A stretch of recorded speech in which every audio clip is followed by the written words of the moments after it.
Salut à vous et surtout bienvenue à tous ceux qui tombent sur la chaîne pour la toute première fois. Ici, je suis le visage derrière la chaîne Immigrants Ignorants Canada. Je suis votre humble serviteur, je m'appelle Dexter. Et bien évidemment, ici, on parle Immigration Canada. Alors, ma voix, tout simplement, ou bien ma spécification principalement, c'est dans l'éducation. Ça veut dire, j'encourage et je motive toutes ces personnes-là qui ont pour ambition de venir étudier au niveau du Canada. Comment faire pour obtenir un permis d'études, comment faire pour obtenir une admission et principalement, quels sont les avantages d'un permis d'études quand vous voulez immigrer au niveau du Canada. Alors, restez scotchés parce qu'aujourd'hui, dans cette vidéo, je vais vous apporter les changements qui auront lieu dès début 2024 pour vous étudiants qui êtes à l'extérieur du Canada, qui voulaient entrer, et pour vous étudiants qui êtes déjà ici au Canada.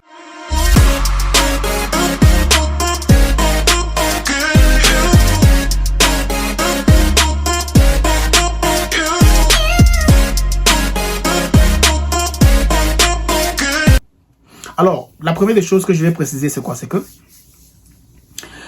le permis d'études, c'est l'un des visas les plus, les plus demandés dans le monde entier, principalement pour ceux qui viennent étudier au niveau du Canada. C'est le visa le plus demandé au niveau du Canada, le permis d'études. Pratiquement chaque année au niveau du Canada, on a plus d'1 million d'étudiants partout dans le monde entier qui viennent étudier au niveau du Canada. Donc, vous voyez l'importance des permis d'études déjà pour ceux-là qui veulent immigrer au Canada.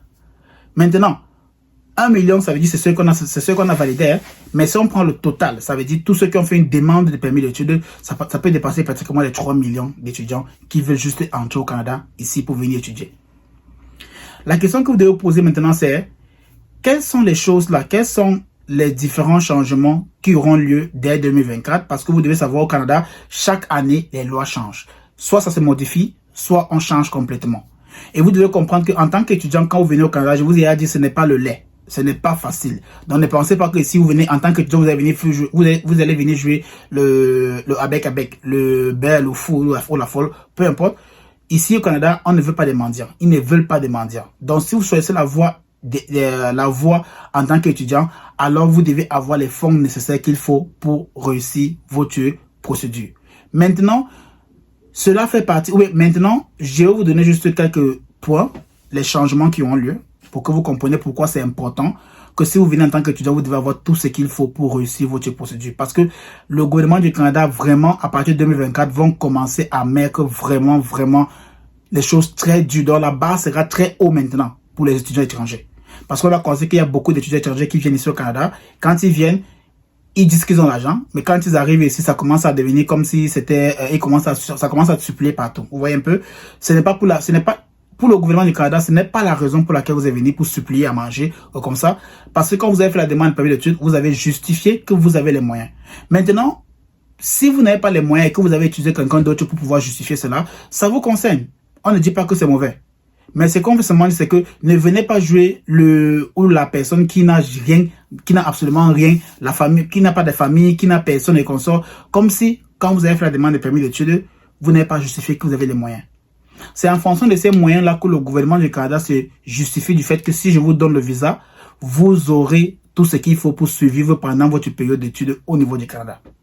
Donc, voilà pourquoi le premier changement qui aura lieu dès 2024, c'est que la preuve des fonds estudiantines, ça veut dire pour tous les étudiants qui vont monter une preuve des fonds, ça ne serait plus 10 000 $. Avant, c'était 10 000 $. Ensuite, c'est monté à 12 000 $. Maintenant, c'est 20 835 $. Ça veut dire que vous, étudiants étrangers, pour montrer que vous avez assez de fonds pour venir étudier au niveau du Canada à partir de 2024, vous allez devoir montrer que vous avez pratiquement 20 835 $ canadiens dans votre compte bancaire. Et maintenant, c'est pas tout.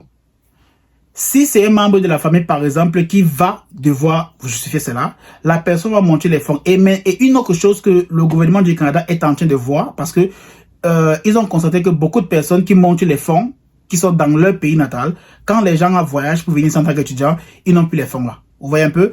Voilà pourquoi ils sont en train de travailler. Ils n'ont pas encore impliqué ça. Donc, mais pour le moment, c'est en train de faire beaucoup de bruit. Donc, ils sont en train de travailler derrière cela pour que tout le monde désormais doit créer un compte. Donc, pour chaque étudiant qui veut venir étudier au Canada, tu dois créer un compte au Canada à ton propre nom qui pourra justifier les fonds là, à l'intérieur. Mais pour le moment, c'est pas encore obligatoire. Pour le moment, pour certains pays, c'est obligatoire, mais pas tous les pays du monde entier. Mais l'exigence qu'ils ont mis sur la preuve de fonds, c'est que vous devez avoir 20 835 $ canadiens pour pouvoir survivre au niveau du Canada. Ça, c'est la première chose et c'est le premier changement qui aura lieu dès 2024 pour ceux qui vont faire la demande de permis d'études. La deuxième chose qui aura lieu comme changement, c'est quoi? C'est que depuis novembre 2022, les étudiants ou bien les étudiants qui étaient déjà au Canada, qui avaient le permis d'études avant octobre 2022, pouvaient désormais travailler à temps plein. Ça veut dire plus de 20 heures. Vous savez, au Canada, quand tu viens en tant qu'étudiant, tu peux travailler seulement 20 heures en tant qu'étudiant. Et quand tu entres au Canada, avant le début de ton programme, tu ne dois pas travailler. Comprenez bien. Quand tu entres au Canada, avant le début de ton programme, tu ne dois pas encore travailler. Tu dois attendre que ton programme commence avant que tu puisses commencer à travailler. Et maintenant, pour tous ceux qui étaient entrés en octobre, par exemple, 2022, avant octobre 2022, avec un permis d'études, pouvaient travailler de novembre 2022 jusqu'en décembre 2023 à temps plein. Ça veut dire qu'il n'y a pas d'horaire fixe. Tu peux travailler 40 heures, 50 heures, mais ça ne doit pas empêcher le fait que tu continues ton programme d'études et tu réussisses ton programme d'études. Vous voyez un peu? Mais depuis, vu qu'on est en décembre 2023, depuis le 6 décembre, pardon, le gouvernement du Canada a prorogé cela. Ça veut dire, désormais, toutes les personnes qui ont un permis d'études et qui sont déjà au sol canadien et qui ont déjà fait une demande de permis d'études tantôt, avant novembre tout simplement, les personnes pourront travailler à temps plein jusqu'en avril, le 30 avril 2024. Donc voilà encore, je vais pas dire que c'est un changement, je vais pas dire que c'est un nouveau changement, c'est ça était déjà là, mais ils ont simplement prorogé cela, donc ils ont prolongé cela pour que ceux qui veulent travailler à temps plein, les étudiants qui veulent travailler à temps plein là, puissent continuer de travailler jusqu'à le 30 avril 2024. Donc c'est encore une bonne nouvelle encore, que je pense que ça pourrait aider beaucoup de personnes qui avaient déjà le stress là, que depuis dès janvier, ils n'auront pas les fonds qu'il faut. Donc vous qui recherchez toujours les fonds pour pouvoir financer le reste de votre scolarité, je dis bien le reste, j'ai pas dit toute votre scolarité, le reste de votre scolarité, sachez que vous pouvez toujours travailler, si vous êtes déjà au Canada, vous pouvez toujours travailler à temps plein, tout simplement, jusqu'au 30 avril 2024. Je ne sais pas s'ils vont prolonger ça encore, mais je pense que peut-être que d'ici le 30 avril, ils vont sortir une nouvelle loi pour encadrer cela. Et l'une des lois qui sont en train de vouloir sortir tantôt, c'est quoi? C'est que ils veulent changer le 20 heures à 30 heures. Ça veut dire, si tout marche bien et qu'ils sont vraiment gentils, à partir d'avril, par exemple, ça c'est juste une supposition, hein. Je ne dis pas que c'est ce qu'ils vont faire, mais je pense que d'ici avril, le 30 avril, à partir d'avril ou bien mai 2024, ils vont changer la loi. Ça sera peut-être 20 heures, ça sera maintenant 30 heures par semaine pour les étudiants. J'espère que ça sera vraiment ça, parce que vraiment, les étudiants ont besoin de plus de temps dans le travail pour pouvoir avoir beaucoup de ressources et financer les études. Donc, ça, c'était le deuxième changement qui aura lieu. Le troisième changement, je vous ai expliqué cela à maintes reprises. Je vous avais dit que le troisième changement tantôt, ça serait le fait que depuis le début du mois de décembre, quand vous allez faire une demande d'admission et si cela a été approuvé, l'établissement va envoyer justement une copie au niveau de l'immigration du Canada pour vérification, parce que le gouvernement du Canada veut se rassurer d'une chose, que toutes les permis, les offres d'admission qu'ils reçoivent durant les demandes de permis d'études soient authentiques. Ce qui fait que uniquement les établissements désignés pourront envoyer ces copies au niveau du gouvernement du Canada. Ça veut dire, si ton établissement, c'est un établissement désigné, ils vont envoyer la copie d'abord au gouvernement du Canada, avant maintenant que le gouvernement du Canada valide, et il vous envoie maintenant la copie de l'offre d'admission que vous pouvez faire la demande de permis d'études. Donc ça, c'est le troisième changement qui a déjà commencé tantôt, et aussi pour la prorogation de 20 heures, qui aura plus de 20 heures tantôt. Donc, voilà un peu les grandes lignes pour les étudiants qui veulent venir étudier au niveau du Canada, ou bien pour ceux qui sont déjà au Canada. Ça, c'est les grandes lignes que vous devez savoir absolument, et vous devez vous préparer par rapport à cela.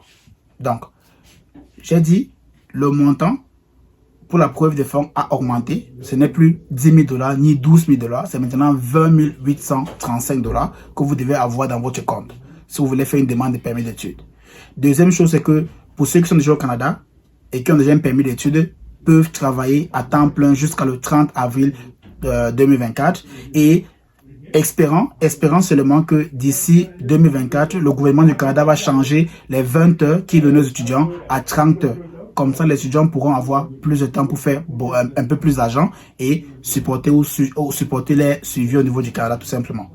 Et le dernier, tantôt, c'est le fait que le gouvernement du Canada a exigé à tous les établissements désignés d'envoyer une copie d'offre d'admission de chaque étudiant pour qu'ils puissent évaluer cela et avant maintenant que l'étudiant puisse faire la demande des permis d'études.